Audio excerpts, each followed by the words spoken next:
아프리카 케냐에는 여러 원시 부족이 있습니다. 그 중에 하나가 마사이 부족인데요. 케냐에 있는 여러 부족 중에서 가장 배타적이고 그리고 폭력적인 부족입니다. 그러다 보니까 선교사들이 무서워서 겁이 나서 복음 전하기 위해 들어가지를 못했던 거예요. 이 마사이족에게 목숨 걸고 가서 복음을 전했고 그 부족 전체를 거의 복음화시켰던 목사님이 계십니다. 엘리야 신부라는 목사입니다. 이분은 케냐인입니다. 본래 모슬렘 가정에서 태어났어요. 어려서부터 귀에 못이 박히도록 들었습니다. 기독교인들은 나쁜 인간들이다. 절대 상종을 해서는 안 된다. 그렇게 세뇌를 당했거든요. 이제 나이가 들어 청년이 되었을 때에 케냐 지역을 여행하게 된 거예요.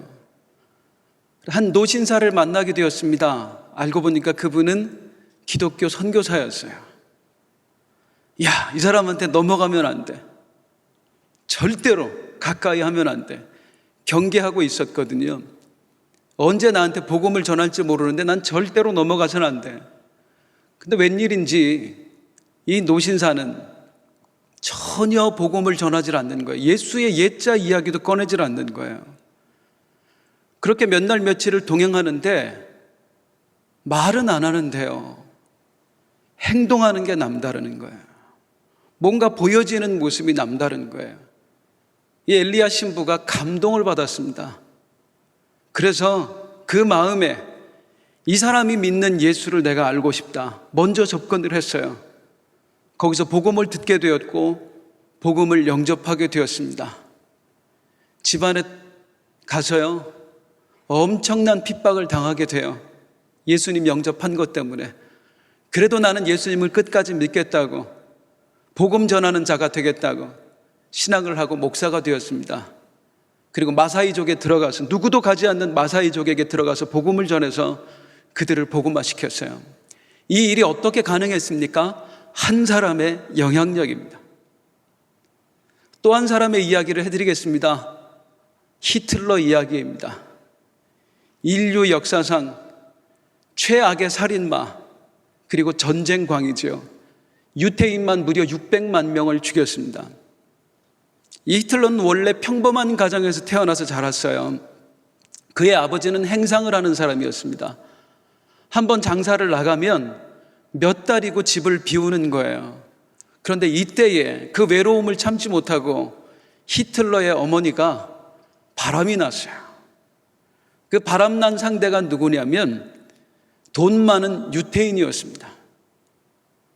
이 어린 히틀러는 그 어머니에 가서 하소연을 했어요. 호소했어요. 제발 어머니, 이러시면 안 된다고, 아버지를 기다리셔야 된다고. 그런데 엄마는 끝내 아들의 요구를 묵살해버렸습니다. 그리고 가정은 깨어져 버렸어요. 이때 어린 히틀러의 마음에 유태인을 향한 증오심이 자리를 잡습니다. 그리고 그 증오심은 결국에 살의가 되었어요. 죽이고 싶은 마음. 나중에 자기가 권력을 잡았을 때에 유태인들을 무자비하게 학살해서 무려 600만 명을 죽이게 되었습니다. 그 대학살이 어디서 비롯되었어요? 한 사람이에요. 엄마 한 사람의 영향력이에요. 몇 달 전에 저희 아들 셋이거든요. 오랜만에 아내와 함께 5 식구가 모여서 대화를 나누었습니다. 아이들이 장성하다 보니까 함께 한 자리에 모여서 뭔가 얘기를 나눈다는 게 쉽지 않더라고요. 코로나 덕분이었어요. 이 코로나가 나쁜 면만 있는 게 아니더라고요. 함께 모여서 여러 가지 이제 깊은 대화를 나누게 되었는데 제 아내와 함께 깜짝 놀랐습니다. 그 말하는 게 어쩌면 부모를 그렇게 닮았나요? 그 생각하는 게 어쩌면 그렇게 저를 닮았어요. 가치관이 저랑 똑같은 거예요. 제가 말해준 적 없거든요. 따로 가르친 적이 없거든요. 신기하게 닮아 있더라고요. 그 모습을 보면서 신기하기도 하고 또 대견하기도 하고 한편으로는 염려도 됐습니다. 왜 이런 걸 닮았을까 걱정도 되었어요. 저에게는 우리 자식이 닮았으면 하는 부분도 있지만 절대 이건 안 닮았으면 좋겠다 하는 부분도 있거든요. 그런데 그런 것까지 다 닮아 있더라고요. 우리 예수님께서 이 부모의 마음으로 자식 같은 제자들에게 말씀하셨습니다. 너희는 절대 이런 걸 안 닮았으면 좋겠다. 오늘 본문이 그 이야기예요. 1절부터 3절까지 한 목소리로 함께 읽어보겠습니다. 시작. 이에 예수께서 무리와 제자들에게 말씀하여 이르시되 서기관들과 바리새인들이 모세의 자리에 앉았으니 그러므로 무엇이든지 그들이 말하는 바는 행하고 지키되 그들이 하는 행위는 본받지 말라. 그들은 말만 하고 행하지 아니하며. 그랬어요. 얘들아, 너희가 그들로부터 이런 것은 좀 본받아도 좋겠지만 이러한 면은 절대로 본받지 않았으면 좋겠다. 누구로부터? 서기관들과 바리새인들로부터. 오늘 말씀은 어쩌면 좀 부정적인 말씀이 될 수도 있을 것 같습니다. 왜냐하면 본받지 마세요가 대부분의 주제이거든요. 이렇게 하지 않았으면 좋겠어요 하는 내용이거든요. 그런데 우리 부모된 우리가 자녀들에게 얘들아, 너는 이렇게 하지 말았으면 좋겠다, 이런 건 좀 안 닮았으면 좋겠다, 그 말할 때 부모 마음은 부정적이지 않거든요. 정말로 자식을 아끼기 때문에, 사랑하기 때문에 그 당부의 말씀을 하는 거거든요. 오늘 말씀도 그렇게 들었으면 좋겠어요. 좀 부정적인 의미보다는 예수님께서 나를 사랑하셔서 이렇게 당부하시는구나, 나를 위해서 오늘 들려지는 말씀이구나, 그런 아버지 되신 하나님의 마음을 품고 오늘 말씀을 들을 수 있길 주님의 이름으로 축복합니다. 서기관들과 바리새인들을 본받지 말아라. 이 서기관들과 바리새인들은요, 당시 시대를 살아가는 사람들의 롤모델이었어요. 나도 좀 저 사람들처럼 살았으면 좋겠다. 어떻게 하면 나도 저 사람들처럼 될 수 있을까? 그런데 예수님께서는 그 당시를 살아가는 사람들, 제자들에게 오히려 정반대의 말씀을 하는 거예요. 저들을 본받지 마라. 저들을 닮지 말아라. 무엇을 닮지 말라고 하셨을까요? 말씀을 정리하다 보니까 4가지를 닮지 말라고 하셨어요. 서기관들과 바리새인들에게 있어서 닮지 말아야 할 싸가지를 말씀을 드리겠습니다. 첫 번째입니다. 3절 같이 읽어볼게요. 시작. 그러므로 무엇이든지 그들이 말하는 바는 행하고 지키되 그들이 하는 행위는 본받지 말라.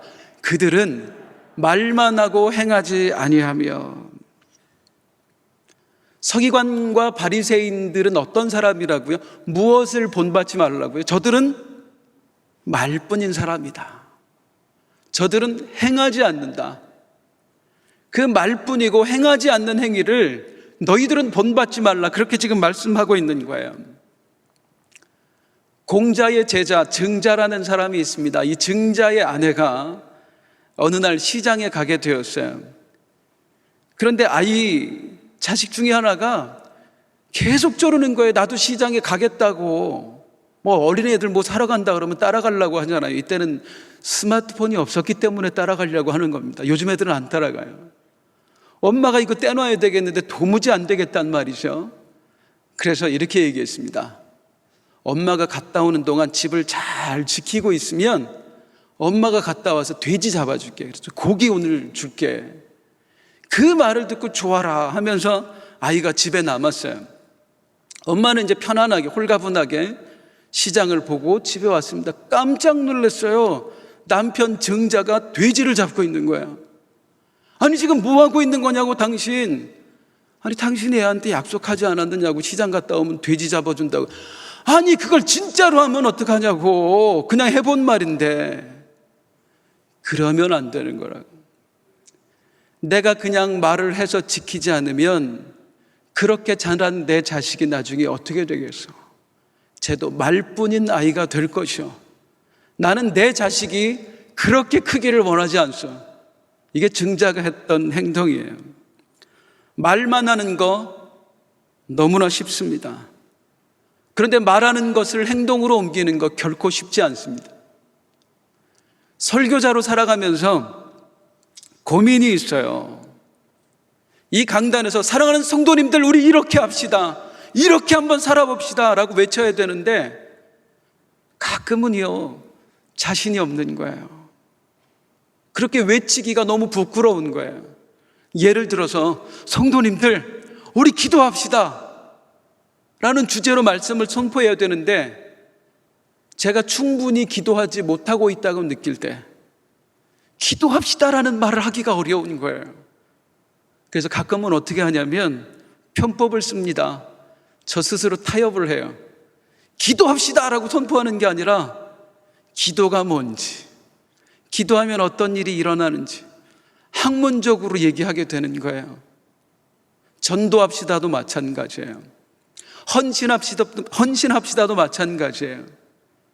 제가 뭔가 충분히 하고 있지 못하다고 여길 때 이 강단에서 선포하는 게 꺼려지더라고요. 물론 설교자는 내 말을 하는 게 아니라 하나님의 말씀을 하는 겁니다.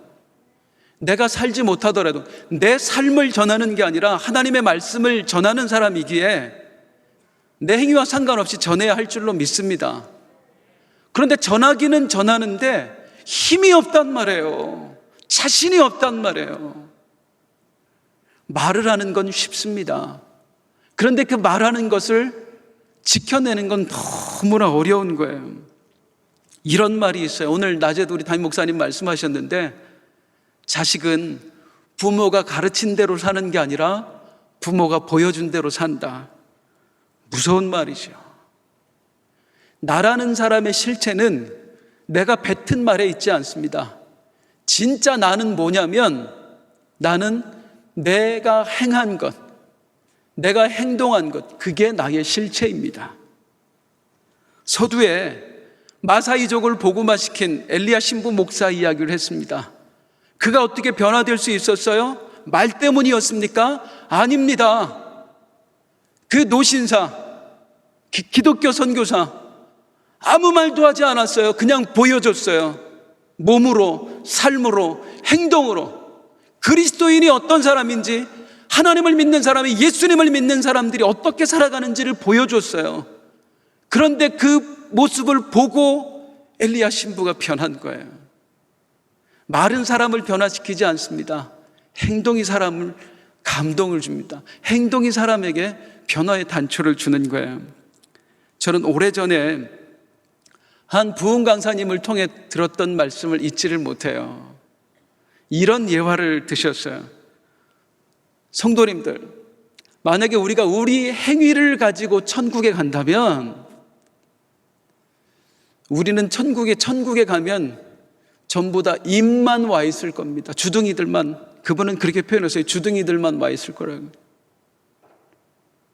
유집사 입만 와 있을 겁니다. 안권사 입만 와 있을 겁니다. 안씨를 얘기한 거는 제 아내가 안씨라서 그래요. 다른 얘기하면 서운하실까 봐. 여기 박 목사님, 박 집사 입만 와 있을 겁니다. 그렇게 생각하면 너무 두렵잖아요. 나는 믿음이 입술에 있는 사람인가? 아니면 전 인격에 있는 사람인가? 우리 아버지 되신 주님께서 말씀하시네요. 아들아, 너는 말뿐인 신앙인이어서는 안 된다. 내 몸으로, 네 삶으로 네가 내 자녀임을 드러내라. 자, 서기관들과 바리새인들로부터 본받지 말아야 할 것 두 번째입니다. 4절 같이 한번 읽어볼게요. 4절 시작.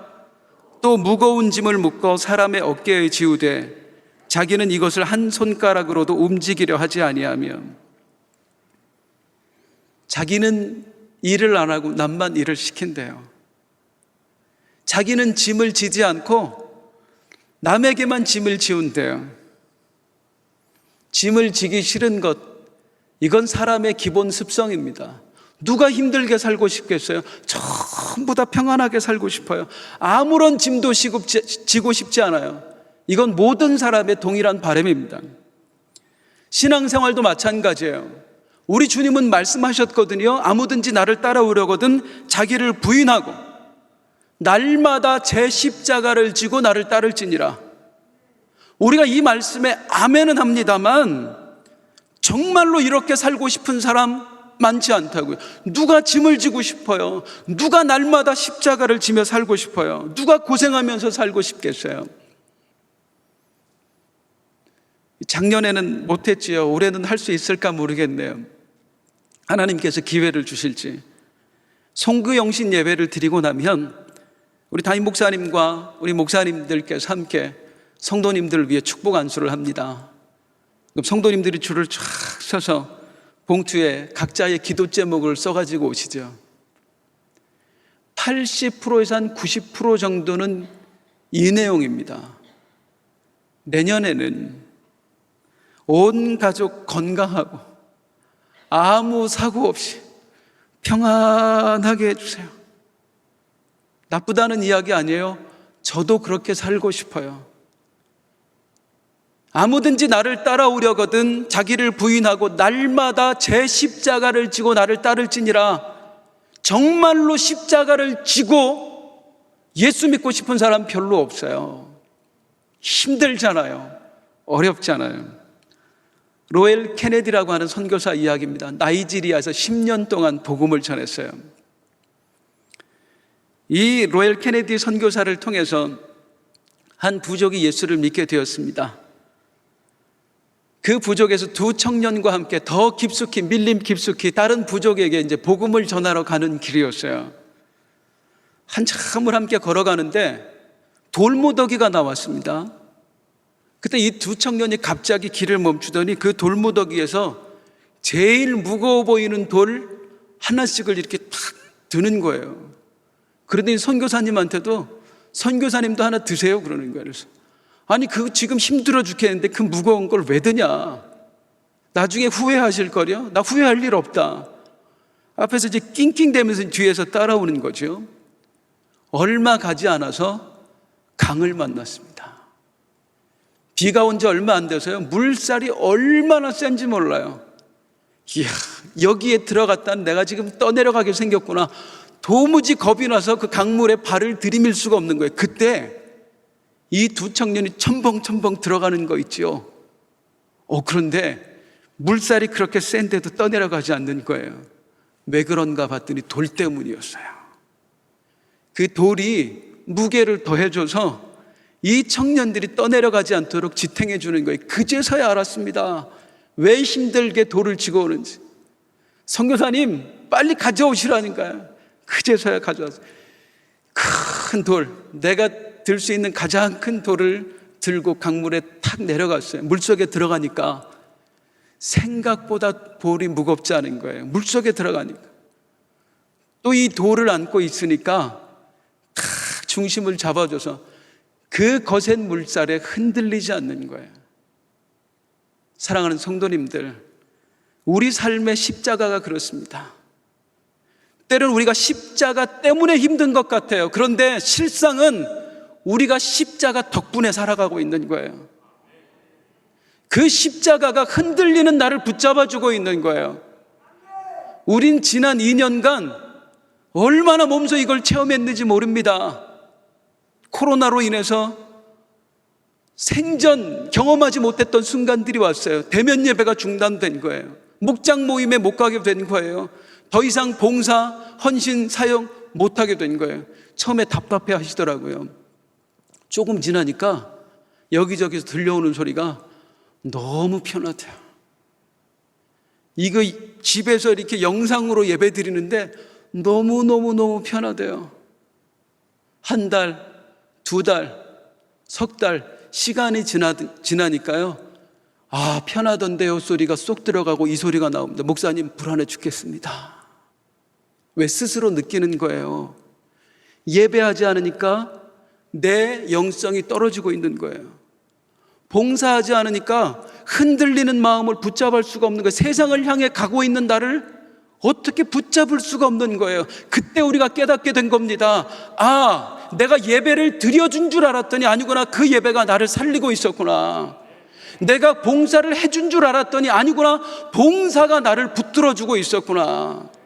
우리 삶에 하나님께서 맡기신 십자가, 짐이 그렇다는 것입니다.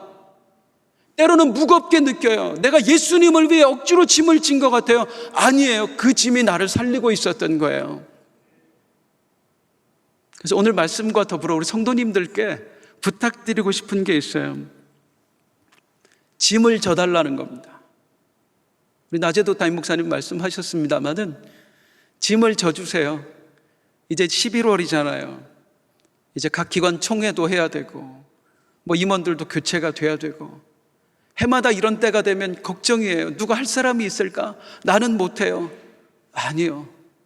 그 봉사가 나를 살린다고 믿으세요. 그 봉사가 진짜 나에게 복이라고 믿으세요. 사역이. 그리고 짐을 져주셨으면 좋겠어요.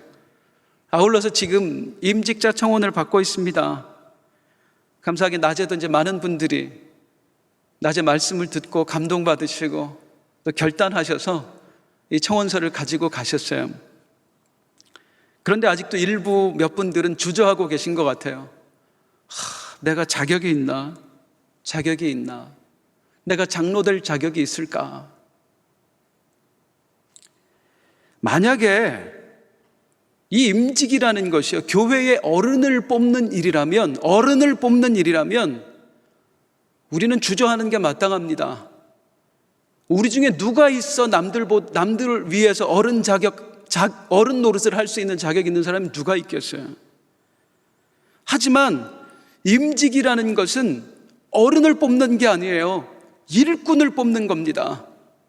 주님을 위해서, 주님의 몸된 교회를 위해서 짐을 져줄 사람을 뽑는 거예요.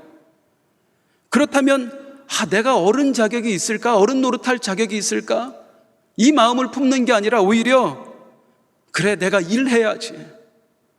내가 장로의 직임을 맡아서 우리 목사님 지고 계시는, 지금 선배 장로님들 지고 계신 그 짐을 내가 나눠서 져야지.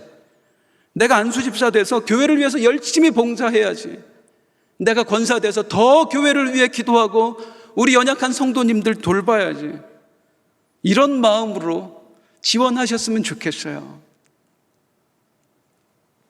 처음 지난주에 광고가 나간 후에 많은 분들이, 많은 분들은 아니고 일부 분들이 오해를 하셨다 그래요.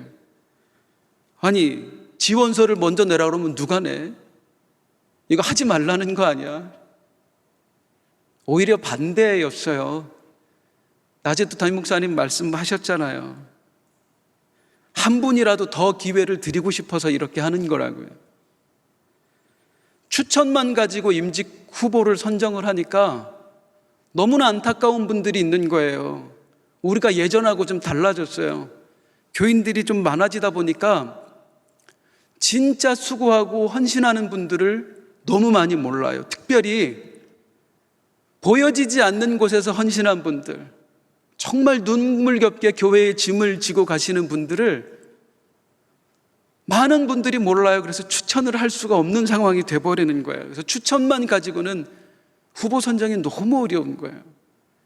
그래서 스스로에게 기도하고, 그래 하나님, 내가 교회의 짐을 한번 져보겠습니다. 열심으로 주님의 나라를 한번 일해보겠습니다. 이 마음을 가지신 분들에게 한 번이라도 더 기회를 좀 드려보자. 그런 마음으로 우리 목사님과 장로님들이 이렇게 좀 제도를 바꿔봤거든요. 오늘 저녁 예배 마치고도 또 받을 거예요. 헌신해 주십시오. 교회의 짐을 져주시길 바랍니다.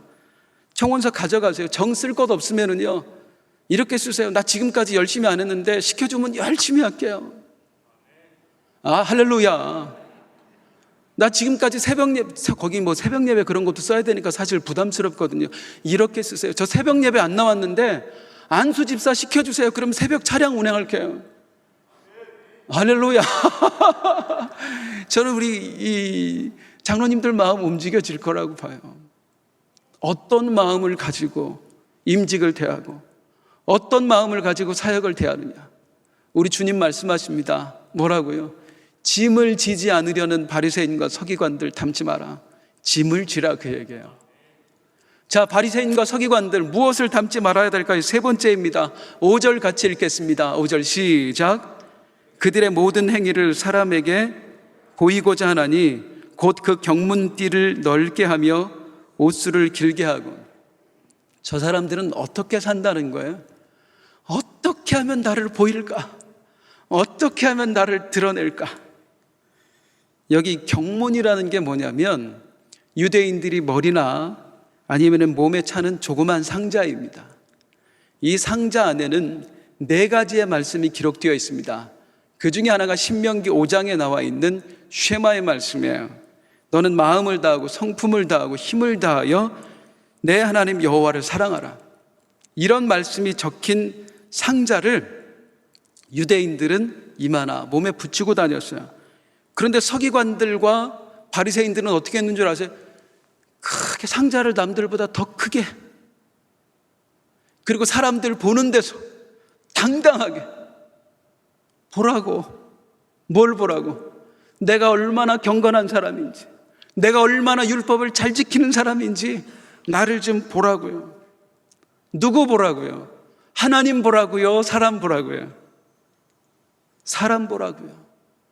우리 예수님께서는 그 위선적인 행위를 본받지 말라 지금 그렇게 말씀하고 있는 겁니다. 사랑하는 성도님들, 신앙생활은 누구 보라고 하는 거예요? 하나님 보라고 하는 겁니다. 하나님 보시라고 하는 겁니다. 사람 앞에서가 신앙생활이 아니라 하나님 앞에서가 진짜 신앙생활이에요. 어쩌다 보니까 오늘 담임 목사님 이야기를 많이 하게 됐는데 이해해 주세요. 설교문을 적다 보니까 그 마음들이 계속 생각이 나고 그 말씀들이 기억이 나는 거예요. 그런 말씀 하셨어요. 진짜 경건은, 진짜 믿음은 사람들과 함께 있을 때 드러나는 게 아닙니다. 혼자 있을 때, 하나님 앞에서만 있을 때 내가 무엇을 하느냐, 어떻게 하느냐, 그게 진짜 내 경건이고 그게 내 진짜 신앙입니다. 하나님 앞에서. 사랑하는 성도님들, 우리는 좀 지혜로운 사람이었으면 좋겠습니다. 할렐루야. 무슨 말이냐, 이제 질문을 좀 드려볼게요. 퀴즈. 다음 둘 중에 어떤 사람이 더 지혜로운 사람일까요? 1번, 이야, 저 사람 대단하네, 저분 정말 훌륭한 분이야. 사람들로부터 잠깐이면 지나가고 곧 없어질 말로 칭찬을 듣는 사람, 1번입니다. 2번, 잘하였도다 착하고 충성된 종아, 네가 작은 일에 충성하였음에 내가 많은 것을 내게 맡기리라. 우리 하나님으로부터 하늘의 영원한 상급을 약속받고 실제로 받게 되는 사람, 1번을 위해 살아가는 사람이 지혜로운 사람이겠어요? 2번을 위해 살아가는 사람이 지혜로운 사람이겠어요? 몇 번이에요? 몇 번이에요? 가슴에 손을 얹고 한번 대답하겠습니다. 가슴에 손을 얹고 따라해 주세요. 알기는, 따라하시라니까. 알기는 뚫어지게 잘한다. 뚫어지게 잘 알아요. 정말 잘 알아요. 우리가 어떻게 살아야 되는지, 무엇이 진짜 지혜로운 사람인지 너무너무 잘 알아요. 사람에게 인정받는 사람 되지 말자. 하나님께 인정받는 사람 되자. 아는데 그대로 안 돼요. 그렇게 사는 사람 많지 않아요. 오늘 말씀을 통해서 다시 한번 다잡으세요. 스스로에게 다짐하세요. 그래, 하나님 보시기에 복된 사람 되자. 사람에게 인정받기보다 하나님께 인정받기를 힘쓰자. 임직도 마찬가지예요. 사람에게 인정받으려고 하면 우리는 늘 서운합니다. 늘 시험에 듭니다. 아니, 나를 안 알아준단 말이야? 나를 이렇게 몰라준단 말이야? 중요한 건 사람이 아니라니까요. 하나님 앞에서가 진짜 중요하다니까요.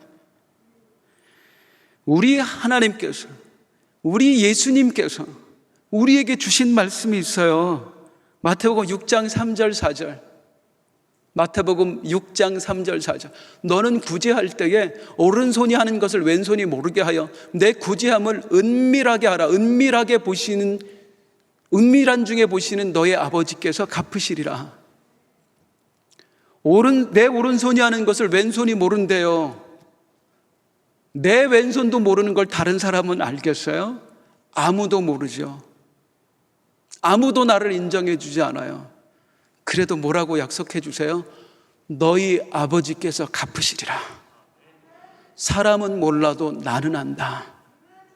주님, 다시 한번 내 마음을 뜨겁게 하셔서, 나를 새롭게 하셔서 사람 보는 자로 살지 말게 하시고 하나님 앞에서 하나님만 바라보는 자로 살게 하여 주시옵소서.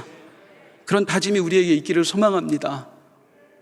닮지 마라, 서기관들과 바리새인들. 네 번째입니다. 오늘 본문 6절, 7절 같이 읽어볼게요. 시작. 잔치의 윗자리와 회당의 높은 자리와 시장에서 문안받는 것과 사람에게 랍비라 칭함받는 것을 좋아하느니라. 이 사람들 어떻게 했다고요? 윗자리를 좋아했대요. 늘 상석에 앉는 것을 즐거워했대요.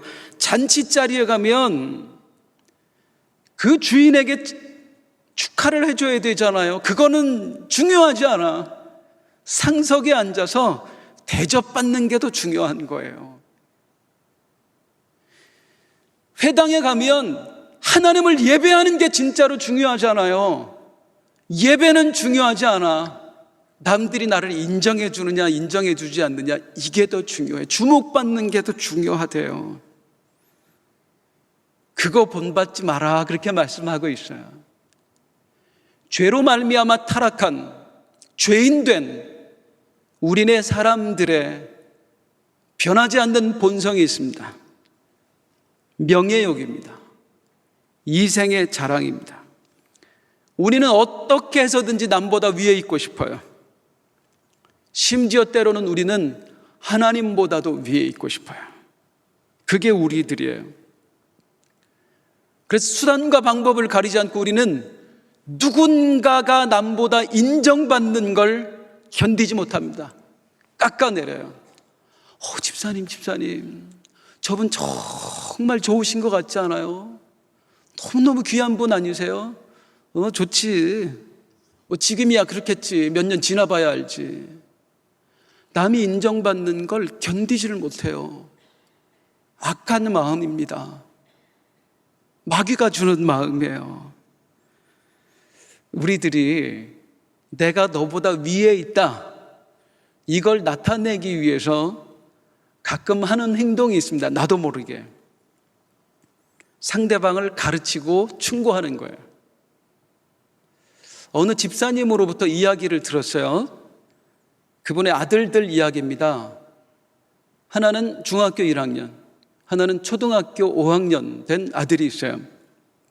어느 날 초등학교 5학년짜리 아들이 집에 와서 얘기를 한 거예요. 식구들이 있는데 거실에서, 아빠 엄마 나 여자친구 생겼어요.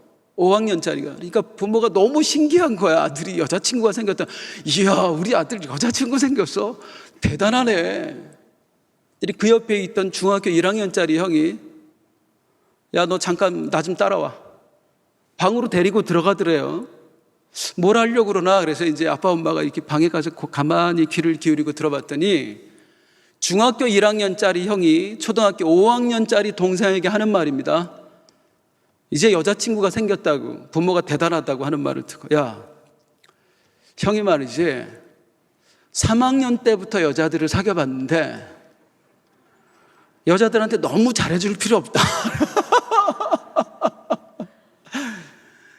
동생이 막 부모가 대단하다, 이게 너무 열받는 거예요. 네가 5학년 때 사귀었어? 나는 임마 3학년 때부터 사귀었어. 임마 너는 한 명 사귀었지, 나는 여러 명 사귀었어. 중학생이니까 귀엽죠. 너는 그 정도야? 나는 더 잘할 수 있어.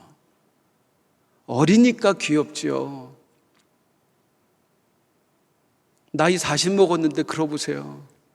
나이 50, 60이 됐는데 그래 보세요. 아유, 나도 옛날에 저 기도 많이 해봤어. 은혜 체험?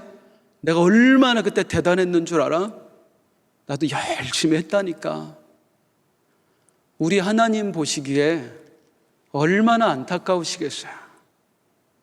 누가 좀 높아지려고 하면, 인정받으려고 하면 인정해 주세요. 누가 좀 대단하다고 하면 같이 칭찬해 주세요. 하나님이 보고 계시잖아요. 나는 사람에게 인정 안 받아도 돼요. 하나님한테만 인정받으면 된다니까요. 우리 선배 목사님들께서 이구동성으로 하시는 말씀이 있습니다. 목회하면서 가장 힘든 거 2개 있더라. 하나는 성전 건축, 또 하나는 임직이 그렇게 힘들대요.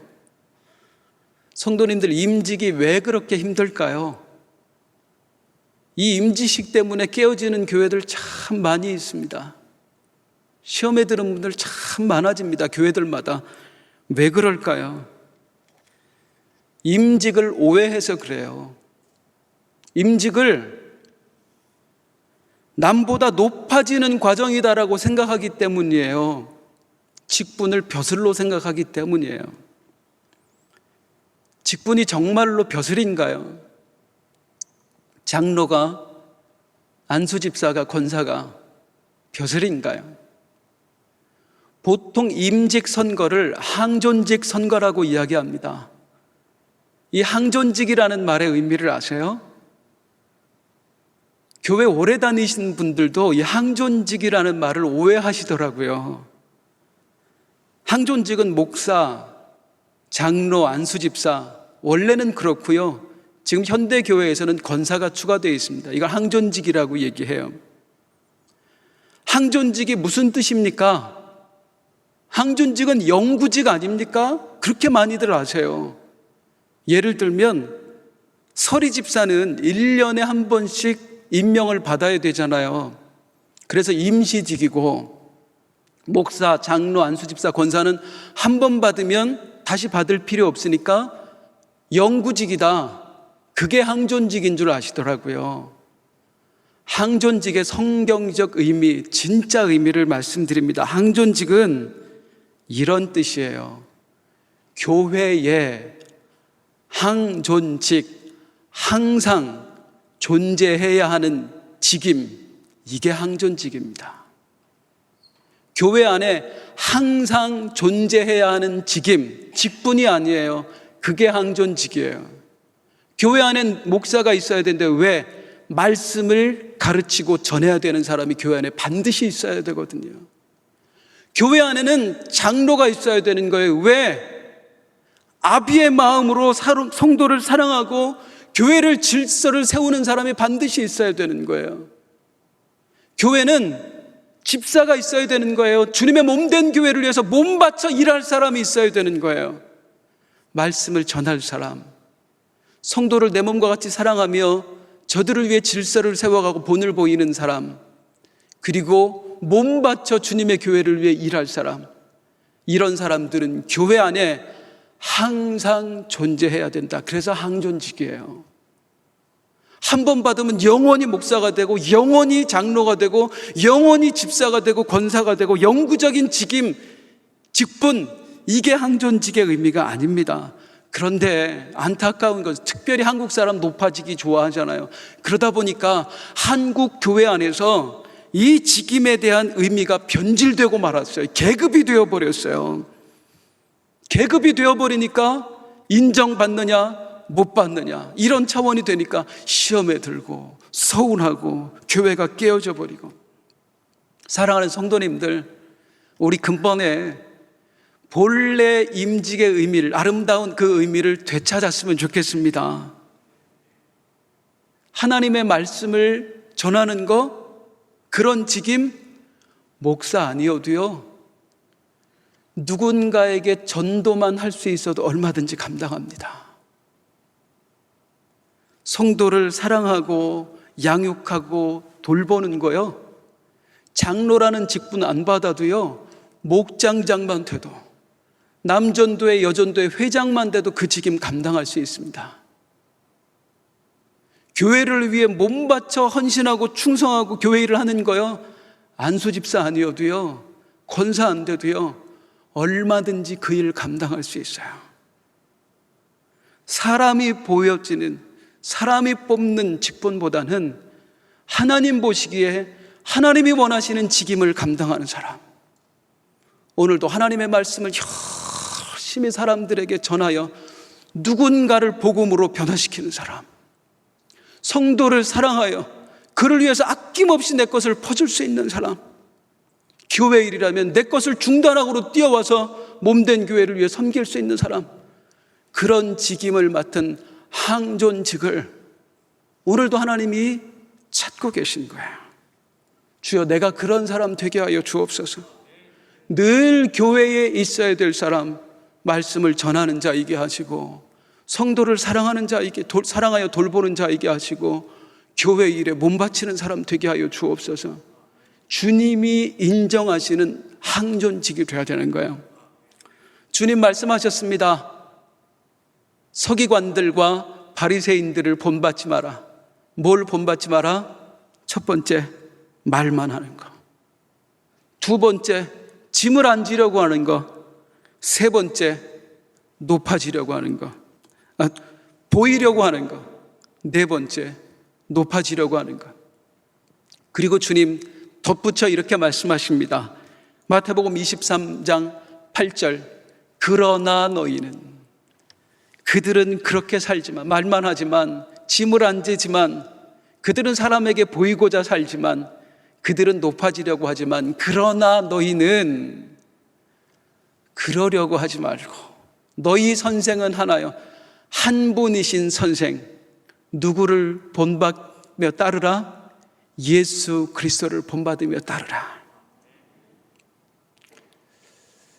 임직을 앞두고 있는 이때에 다 내려놓고 사랑하는 성도님들 딱 하나만 우리 마음에 새겼으면 좋겠어요.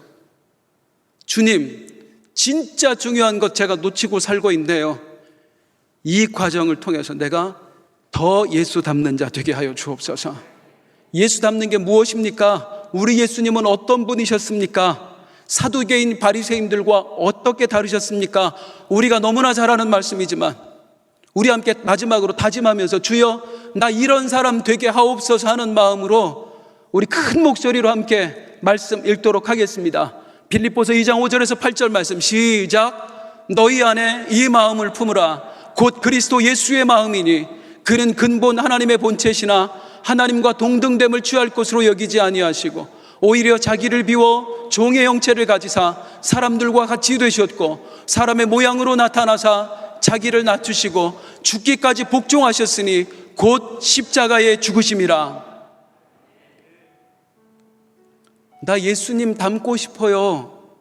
나 예수님처럼 살게요. 이 다짐은 우리가 주님을 처음 만났을 때에 공통적으로 했던 다짐입니다. 성령께서 내 안에 처음 임하셨을 때에 우리 모두 그렇게 다짐했었어요. 나 예수님처럼 살게요. 10년 전에요. 20년 전에요. 사랑하는 성도님들, 마지막으로 여쭙겠습니다. 그때의 그 다짐 지금도 유효하십니까? 마지막으로 함께 찬송하면서 오늘 말씀을 맺겠습니다. 나의 소원,